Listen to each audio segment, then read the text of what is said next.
Dito sa aming mission field ay sariwa ang hangin at parang paraiso sa ganda.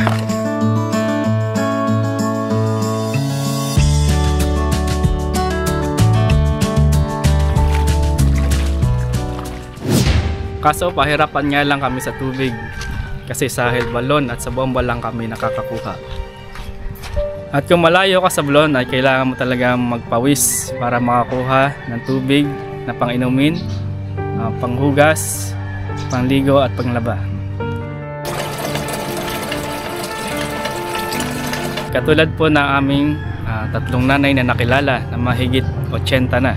Nung natagpuan namin sila, alam namin na hindi lamang Bible study ang kinakailangan. Kailangan din po namin silang tulungan kasi malayo talaga sila sa bomba. Tuwing Miyerkules at Linggo kami nag-iigib. Kasi pagka isang beses lang sa isang linggo, medyo kukulangin, hindi sila makakaligo ng maayos. Dalawang drum yung kinakailangan namin punain para kila nanay. Yung dalawang drum, kaya na yan hanggang sa susunod nyo na pag-igib ulit. May I serve your precious ones and guide them to the fold. Faithful till my work is done, then bring me safely home.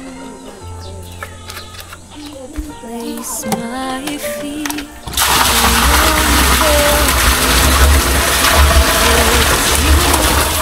Okay, sila po yung aming mga lola na pinagsisilbihan dito sa lugar ng aming mission field. Siya po ay si Nanay Estela, ay 82 years old na po siya.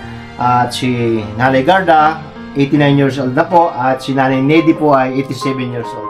Kung walang mag-iigib sa kanila ay ang mag-iigib ay yung matanda na 82 years old na nakakaawa at talaga namang napakalayo pa nung pinagkukulan ng tubig.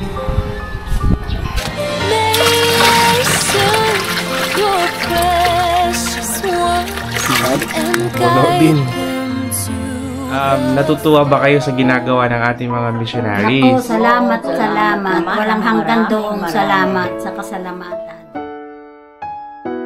Kaya ginagawa namin to kasi alam namin na ito yung kagustuhan ng Diyos.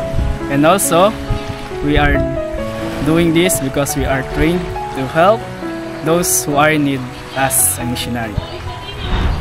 Si Dinoy at Arnold ay mga senior missionaries, 60th batch na nag-extend dito sa Mikawayan, Tingloy, Batangas.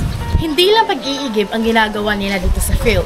They also do house visitation and offering free basic health checkups at prayers. Of my soul, humbly on my knees, I dedicate my life to serve, accept my all.